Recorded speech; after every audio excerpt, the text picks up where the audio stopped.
You spent your whole life building, chasing, sacrificing. But now, in the silence of old age, do you ever wonder, was it all worth it? What if everything you were taught about happiness, success, and legacy was only half the truth? What if right now in the final chapters of life, lies the real secret to peace, joy, and meaning? Stay with me. What you're about to hear might just change the way you see the rest of your life. Part 1, Letting Go of Emotional Burdens, the Art of Living Lightly in Old Age. I once met a retired professor in his late 70s who told me, growing old isn't about fading away. It's about becoming light not just in steps, but in spirit. That conversation stayed with me. And it inspired what I'm about to share with you today, the art of letting go, for those of us who are gracefully aging. 1. Stop expecting too much from your children. Let's face it. Many parents, especially in our culture, devote their lives to raising their children. They sacrifice time, money, even their own dreams. And then, one day, they retire, their kids grow up, and suddenly, the house is quiet. I've spoken to dozens of seniors who confided in me how disappointed they felt when their adult children became too busy to visit. They waited for calls that never came. They scrolled through social media just to see a glimpse of their children's lives. And to that, I say this. Your children don't owe you their lives. What you gave them was out of love. But now, your job is to love yourself. Start setting realistic expectations. If they call, be grateful. If they don't, take a walk, read a book, meet with friends. You are not an empty nest. You are a whole, living, breathing person still capable of joy, laughter, and purpose. This isn't bitterness. This is liberation.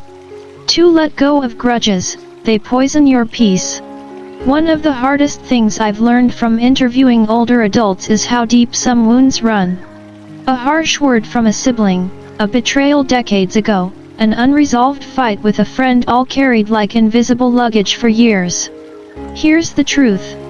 Grudges don't hurt the other person. They hurt you. They weigh you down, drain your energy, cloud your sleep, and even impact your health. Imagine if you could just breathe it out. Let that pain evaporate like morning mist. Forgiveness doesn't mean pretending it didn't happen. It means saying, this no longer controls me. I once heard a woman in her 80s say, I forgave my sister after 30 years of silence. I don't even remember what we fought about. All I know is, I feel like I lost half my life carrying something I didn't need. Please, don't carry what no longer belongs to your present. You've earned peace. 3. Find joy in the small things, they are life's greatest gifts. It's strange, isn't it? When we're young, we chase after big things, promotions, recognition, luxury. But when we grow older, the greatest pleasures come from the smallest moments. A quiet cup of tea in the early morning. The laughter of grandchildren playing in the yard. A warm blanket on a rainy afternoon. Birds singing outside the window. These moments don't cost anything. But they're priceless. One of the elders I met, Mr. Johnson, age 84, told me he starts every day sitting by the window, watching squirrels climb the oak tree in his backyard. That's all I need to be happy, he said. Just knowing life is still moving out there. Happiness isn't about adding more to your life. It's about noticing what's already there. 4. Stop comparing yourself to others, your journey is unique. Comparison is a thief of joy, especially in the age of social media. I've seen seniors comparing their grandchildren's successes, their pensions, their health, their children's wealth, and even their retirement homes. And it always leads to the same place, sadness, frustration, or envy.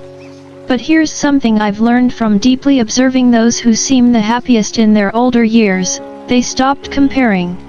They understood that their life is their own. Their family is not perfect, but it's theirs. Their body isn't as strong, but it's still alive. Their memories may be fading, but their soul is still shining. Remember this. No one else walked in your shoes. No one else lived your stories, fought your battles, or loved as you did. That makes your life worthy not in comparison, but in essence. Celebrate what you have. It is more than enough. 5. Speak gently, especially when it matters most. As we grow older, we often carry the belief that wisdom gives us the right to speak without filters. But let me offer a different thought. Wisdom isn't just about what we say. It's how we say it and why. When we're young, we shout to be heard. When we're older, we should whisper so that people listen with their hearts. The power of thank you, I'm sorry, or I appreciate you is far greater than any long lecture or correction. I remember a retired teacher who told me she learned more about parenting in her 70s than in her 30s. I spent too many years trying to be right, she said.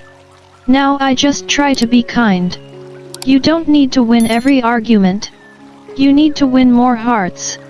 6. Step down from the pedestal, and step into love. Respect is earned, yes. But love is invited.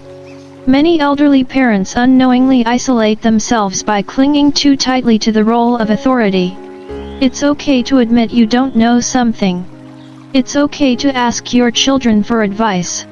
It's okay to laugh at yourself, to be vulnerable, to be humble. Being respected is nice. But being truly loved, being someone your children and grandchildren want to spend time with, that's worth far more. Put away the pride. Pick up the warmth. Your wisdom shines brightest when shared with softness. 7. Cherish yourself, you are still a treasure. Let's end with perhaps the most important message of all. You matter. Even now. Especially now. Don't let anyone, including yourself, make you believe that your time is over, that you're just taking up space. You are still a vital soul, a vibrant being. So take care of yourself. Dress well. Eat fresh food. Move your body, even just a little. Spend time in the sun. Talk to someone new. Learn something small. Fall in love with life again, not the life you once had, but the one you're still living. You have permission to shine. Part 2. Finding joy in simplicity, embracing peace in the later chapters of life. He used to be a businessman, always on the move, suit pressed, phone in hand. But now, in retirement, James says the greatest part of his day is when he waters his tiny bonsai tree. It doesn't speak, doesn't move, doesn't earn money. But it grows. Slowly, silently. And somehow, that makes him feel alive.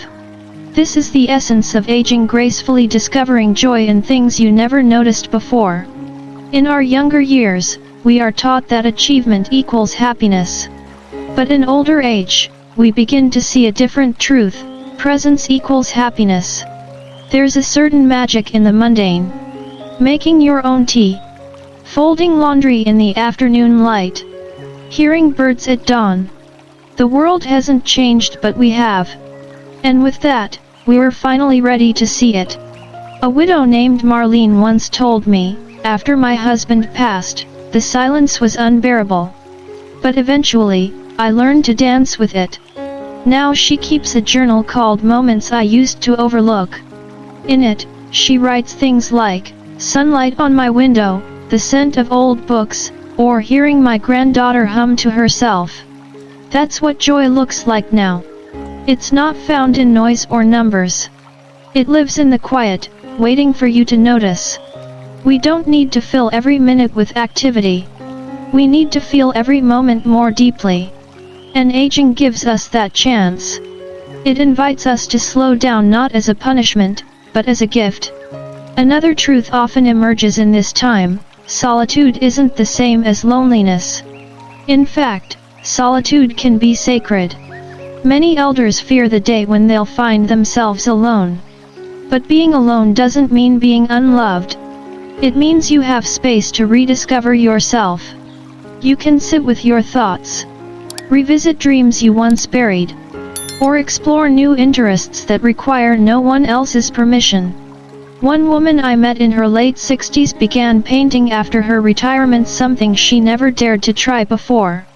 At first, I was painting badly, she laughed. But it wasn't about getting it right. It was about giving my inner world some color again. It's never too late to color your life. Not with grand accomplishments, but with small acts of attention and care. There's also a growing wisdom that comes from no longer needing to prove anything. In earlier decades, there's pressure to be someone, to climb ladders, impress others, build legacies. But with time, that pressure fades, and in its place comes a deep sigh of relief. You don't need to compete anymore. You don't need to be faster, smarter, richer, or better. You just need to be you, the version of yourself that breathes calmly, loves gently, and lives honestly. A retired librarian once told me, I used to define myself by what I did. Now I define myself by how I make people feel. That shift is what makes aging such a powerful transformation. It turns outward ambition into inner alignment. And that alignment brings a kind of peace no career can offer. When we simplify, we also declutter our emotional lives. We start to choose who gets our time. We learn to walk away from drama. We stop chasing toxic approval. Instead, we nurture relationships that feel light, kind, and reciprocal. Aging teaches us how to say no, not out of rebellion, but out of wisdom. There's a deep sense of power in choosing rest over rush, contentment over consumption, stillness over stimulation. Think about it, when was the last time you sat with yourself, truly sat, without checking your phone, turning on the TV, or looking for someone else to talk to? There's something sacred in that kind of presence. And while we simplify what's outside, we also begin to soften what's inside. Our anger doesn't flare as quickly. Our opinions become less rigid. We begin to listen more and judge less. We cry more easily, too, not out of sadness alone, but out of connection, memory, and awe. This softening isn't weakness. It's maturity. It's the way a river smooths the rocks, it flows over gently, patiently, consistently. Peace in later life is rarely loud. It comes like a whisper. Like the sun slipping into dusk. Like the quiet satisfaction of making your bed in the morning and sitting down with no rush. I once met a former army officer who told me, I spent my whole life fighting something: battles, deadlines, regrets. But now, my greatest victory is waking up without anything to fight. There's also the beauty of becoming invisible in the best way. Society might no longer place us at the center of attention. But that's where true freedom begins. When you are no longer the star of the show, you finally get to watch the show. You start noticing how trees sway, how people hold hands, how seasons change. And slowly, you fall in love with life again. Not with its speed, but with its texture. Some seniors find joy in gardening, not because they expect fruit, but because they love watching life respond to care. Some find joy in volunteering, not for recognition, but to feel useful in quiet ways. Some simply sit by the window and remember. And that remembering becomes a kind of nourishment. There's no one way to live this chapter. But the ones who do it well all seem to have this in common: they stop trying to impress the world and start trying to feel it. They stop asking, what's next? And begin asking, what's here, right now? One woman I met in Florida, age 76, said she gives herself 3 small pleasures every day. A flower she places on her kitchen table. A favorite old song she plays on her record player. And 10 minutes of sitting outside, eyes closed, just listening. These rituals are tiny, but they stitch her days together with meaning. That's what simplicity does. It doesn't shrink your world. It reveals how rich it already is. In a world that moves fast, growing old is an invitation to slow down, to finally pay attention to the life you've built, the love you've shared, and the soul you carry. And when we accept that invitation, we discover something extraordinary.